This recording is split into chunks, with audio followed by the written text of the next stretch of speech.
Solo P1, welcome. I know it's late, but this is Italian Grand Prix race day review. It's been late, but it is what it is. We're just going to get on with it. We're joined here today with Toto Ama. Hey, come on in the corner. All right. I'm here. All right, Toto Ama. So we're going to get into this before we get into it. We're going to go through it quick today because we've got a debrief after. How you been, bro? Yeah, I'm good, man. Look, if I'm a bit sluggish today, man, I can't take this heat at the moment, man. I can't take this heat. It's so hot in the whole entire UK at the moment. Yeah. And yeah, let's just get through this video, man. This is why I haven't done much videos, because I'm not going to sit at a computer making content. And it's you know, too hot. Yeah. So you can keep talking. I just want to get this chat room ready. Yeah, before we get in this video, hit that like button, hit that subscribe button, and yeah, it would be really appreciated, man. Really appreciate it. But as you get the chat up, yeah, this race, yeah, Monza. Yeah, there's a few good battles in there, you know, especially the Ferrari battle. It was a really good battle, but we'll get into that during the video. That's all I'm going to say. And yeah, the battle on track was all right. The obvious winner, a new record and all that. But look, we'll talk about that later in the video. So yeah, we're going to get into it. So basically, it all started with the big weekend is when Carlos Sainz got the pole position. Finally, we got someone else on the front row. Rather than Max, because it's always Max Verstappen. This is how the regulations have conveniently worked out for Red Bull. So it all started lights out of the way we go, and the best part of the race was the beginning, because Carlos Sainz stayed in front finally. He got the pole and stayed in front into the first chicane. Absolutely amazing drive from Ferrari, and this is why I titled the video Ferrari, because at the end of the day, they done their best. All they could do is drive with what they had got, and what they had was two drivers trying their best. They knew deep down that Max Verstappen Red Bull was going to win, because that's the way their car is, but they still tried. You've got to take your hat off to, even though you're not a Ferrari fan, because you get some people, a lot of podcasters what do spaces, what come out and just hate Ferrari, then they hate Alonso. They're just basically just stupid idiots. They ain't got a clue about Formula One. They're just Lewis Hamilton fanboys. Not on here. On here, we are fair. And if someone does something wrong, we call them out. And people think, oh, you can't like Alonso and Lewis Hamilton at the same time, which I think is absolutely ridiculous. You'll see all them fake. You can always have one of your favourites. You'll see all them fake fans. You'll see all them fake fans leave when Lewis Hamilton retires, and then that'll be the best day, when all them fake fans leave. Anyway, so what do you think of Ferrari? The first, it was the first 14 laps. Yeah, I think Sainz did his best to fend off Max. I think he got overtook in lap 15, but look, 15 laps and you're defending a Red Bull, that's big up to Sainz, man. And then Leclerc was also in the battle with Red Bull. He was having a little feud with Perez during the lap. Yeah, he was having a little feud with Perez. So Sainz and Leclerc were just battling all race. Of course, there was different strategies, of course, but Sainz did a good job of defending Max, and Leclerc did a good job of defending Perez. And I think Ferrari's had a really okay race. Yeah, in lap 14, both went. I'm talking about George and Checo. They had a decent battle as well, George and Checo. Checo was spent most of the race moaning on the radio.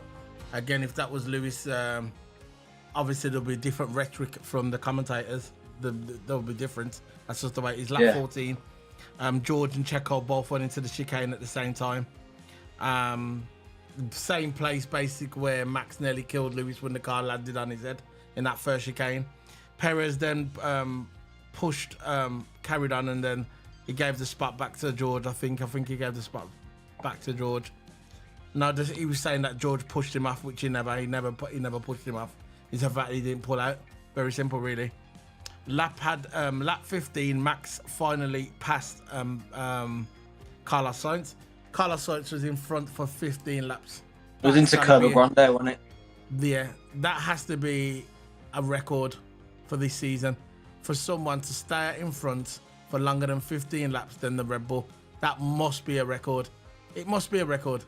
Because if someone gets a better Red Bull at the beginning, which is very, very, very minimal this year, they usually start for 2 laps and then Max passes them in the DRS zone. But Carlos Sainz managed to stay out for 15 laps in front of Max Verstappen. That alone should have got driver of the day. Look, at the end of the race, I don't really like listening to the commentators anymore. When the race actually finishes, I turn my telly off. I don't really want to listen to the lauding of Max Verstappen. Oh, he's a great driver. Oh, he won 10 races in a row. But when Lewis done it, they just said it was the car. And Lewis said this in the statement, and obviously the normal haters came out and hated him because they know it's true. They know it's true. Everything he spoke was facts. Very simple. Anyway, lap 25, Max passes Lewis on the tyres. Wow. Yeah. Lewis was on a different strategy, by the way. He was still on his old hard tyres. Max passed.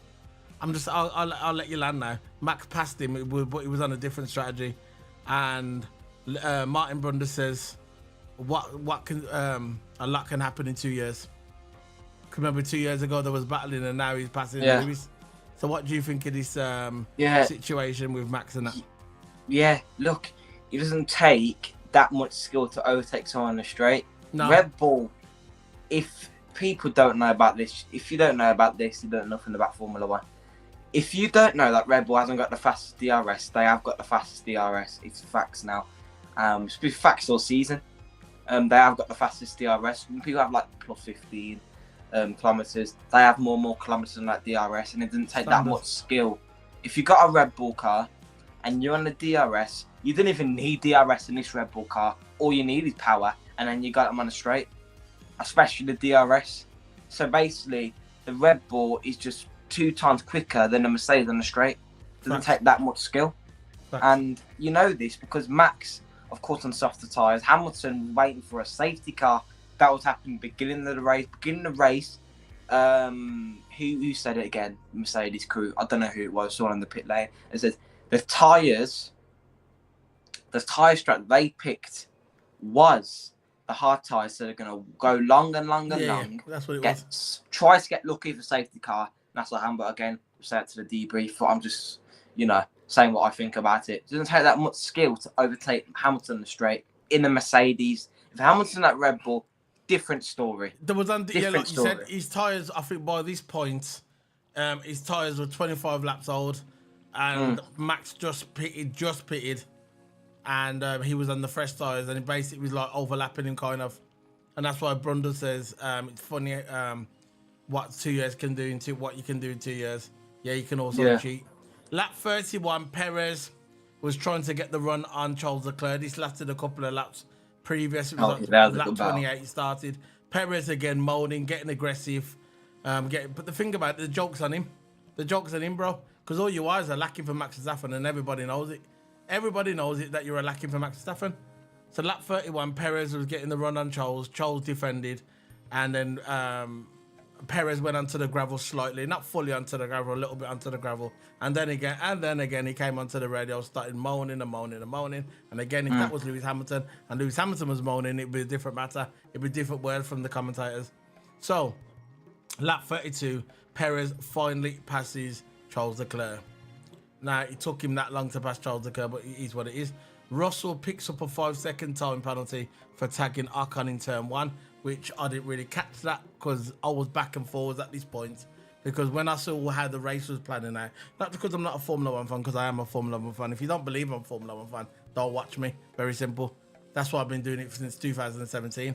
But I've been watching this, right? And I knew, basically, when you've been watching Formula 1 as long as me and Toto, you kind of get the gist of it. You know where the race is going. So, because my team, Liverpool, was playing at the same time, I was juggling this. And I was juggling the Liverpool game as well. So I was juggling between two because all the times the Liverpool game had to start at the same time as the Grand Prix, didn't it? My luck. But anyway, we continue. Russell picks up a 5-second turn penalty for tagging Ocon, turn 1. Lap 40, Lewis made an attempt on Oscar Piastri and it never paid off and he kind of gashed his car. In my opinion, this was Lewis's fault. Lewis should have been more spaced. He got the run on him, but he wasn't really ahead. What did you think of this incident with Oscar Piastri and Lewis Hamilton? Yeah, because it clearly run Oscar Piastri out of road, clearly, and they both went off the run-off area. And what the best thing Hamilton should have done is probably stuck to the inside and try to do it for now. Of course, the outside line, and usually the outside line cuts into an inside line as you go mid-corner. So the outside line is probably the best defending line at this point, but Hamilton had the inside, so Piastri took the outside, which eventually turned into an inside. But then Hamilton, so look, I'm a Hamilton fan, and he clearly turned his wheel into Piastri slowly, and Piastri had nowhere to go, and he had to run off. I don't think he deliberately done it. I don't think he deliberately done it. Not deliberately. But it was a penalty, and he acknowledged that on the stream. Not on the. What am I talking about on the stream? He acknowledged that on the video. He knew it was his fault. He went over to Oscar Piastri. He said sorry. He got the time penalty, the 5-second time penalty. And as obviously we're going to get to it when the race as the race continued, the penalty never meant anything really, because we're going to continue. So lap 40, Lewis tried to attempt, didn't pay off. Lap 41 squeezed. Now it was lap 41 he squeezed him, so he tried in lap 40, didn't work. Lap 41 he squeezed Piastri. Lap 45 Perez getting involved with Sainz. So basically Perez was fighting with the Ferraris all through the race. He was fighting with Charles, and now he's fighting with Sainz, and he was fighting with George Russell, so he's fighting with everybody, and again continuing on the radio with his constant bitching. So lap 45 he got involved with Sainz. He wasn't really good on the brakes, as Perez is not sometimes. Lewis got a 5-second time penalty. This is during lap 45. Lewis got a 5-second time penalty. They announced it, Lewis, because of the but it didn't really matter really with the 5-second time penalty, because the person was behind him was Albon, and as soon as he got that 5-second time penalty, Lewis Hamilton just clicked into gear. He said, right, you're going to give me a 5-second time penalty? Okay, that's fine. Yeah. Boom. Continued to race. He passed, what's his name? Lando Norris. He got, and then the thing about it, Albon picked up a penalty as well. So because Albon picked up a penalty with somebody, Lewis, the penalty basically didn't really matter because he still finished in the position he did. So really, Lewis had an amazing race. Lap 47, Charles had his nose in the Curva Grande on Sainz at the end. This was the move. This was the scene of the best part of the race.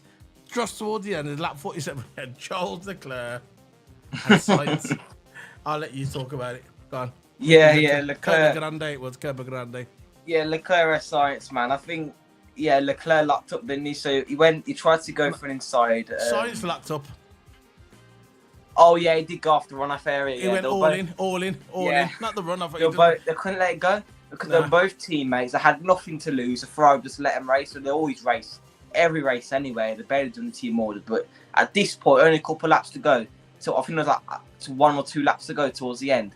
They're gonna fight it out and just let them race at this point. Yeah, and Sainz all in, tried to take him on the inside. It didn't work. Went off the sausage curve and off the run-off area, man. It was a good battle between these two. It was a good battle all the way to the end of the race. It was a good battle between these two. That I know, but I like the move. You know, when Sainz locked up, he went all in. Basically, if that didn't pay off, it was either him going onto the gravel and getting done, or it paying off, and he went all in. He went, blow it. You're not gonna pass me, Charles. Boom, and he just late break locked up and he got him through, and that was at lap 47. Lap 51, Charles locked up. No, that was lap 51. Charles locked up on Sainz, could have gone on, into the back of him. That was the one you was referring to when Charles. Yeah, when they were going into that was at the end. That was lap 51. Lap 47 when it was Charles and Sainz, and Charles locked up and went all in and got through. So he stopped Charles from getting through. That was lap 47. But lap 51, Charles tried to get through as well again, but he locked up and nearly went into the back of Sainz. That's the one you was referring to, isn't it? That was lap 51. But them two, both of them was good. Lap 47 was good. I like how Sainz sacrificed his tyres to try and stay ahead of Charles. And in lap 51, Charles came back. He locked up and it didn't pay off. But it was a great drive from Ferrari. Absolutely amazing. I'm going to bring up the standings, how it finished. Because it's been a week, basically. So I've got it how it finished. It finished with, I'll tell you now. Max Verstappen got one. Second, Perez. Third, Sainz. Fourth, Charles Leclerc. Fifth place, George Russell. And sixth place, Lewis Hamilton. And because of that penalty that Albon got, because Lewis Hamilton had a 5-second time penalty, but Lewis Hamilton was still 7 seconds in front of Albon, but Albon also received a 5-second time penalty for his incident. So really, effectively, it stayed the same. So Lewis had a decent race because basically he was nearly at the back. Lewis, he had a good strategy and he finished sixth, got a good points, 8 points, man. Picked up good points. Yeah, it's a good point. Seventh place Albon, 8th place Norris, 9th place Fernando Alonso, 10th place Bottas, 11th place Lawson, 12th place Oscar Perez. Really shame about him. It's just one of them. It is what it is. 13th place Sargent, 14th place Wang Yizhou, 15th place Pierre Gasly, 16th place. That car is terrible. I don't know. I know we got. He was on the podium in the Dutch Grand Prix, but come on, man. 15th place, what's going on? 16th place Stroll, 17th place Nico Hülkenberg, 18th place Kevin Magnussen, 19th place Esteban Ocon, and 20th place Wang Yizhou. So I'm gonna get onto the website and get the standings of the drivers' standings. See how they are. Right. So man. I'm interested. Yeah. So we've got driver standings. Max Verstappen has won the championship basically, 364 points. Perez 219. Third place is Alonso. The battle really. The battle for third is the battle for third place. I think it's between Alonso's got 170 points. Lewis is just behind him with 6 points behind him with 164. And then you got Sainz is 117, and you got Charles. I would say the battle is for third place really. I think the battle for second is between Alonso and Lewis. There's only 4 points between them. But there's a battle for third, and that will be between Sainz, Leclerc, and George Russell. Yeah. Because George Russell's on 109 in 7th place. Charles is on 111 in 6th place. And Sainz is on 117 in 5th place. So that's the battle for third. But there's only 2 people the battle for second, and that's Alonso and Hamilton. There's only 6 points between them. So really, that's the battle for third. But you know what? I'll tell you something now. Don't write off Hamilton or Alonso to get that second place, because Perez is on 219. And you know what Perez is like? He's not really reliable, is he? No. So that's the end of the review, guys. Straight away, we're going to do a debrief after this. We're going to try and whack them out. And then tomorrow, we'll be back to the football. So big up, Toto. I'll see you in a bit for the debrief. Thanks for joining me. I'll see you in a bit, guys. Bye.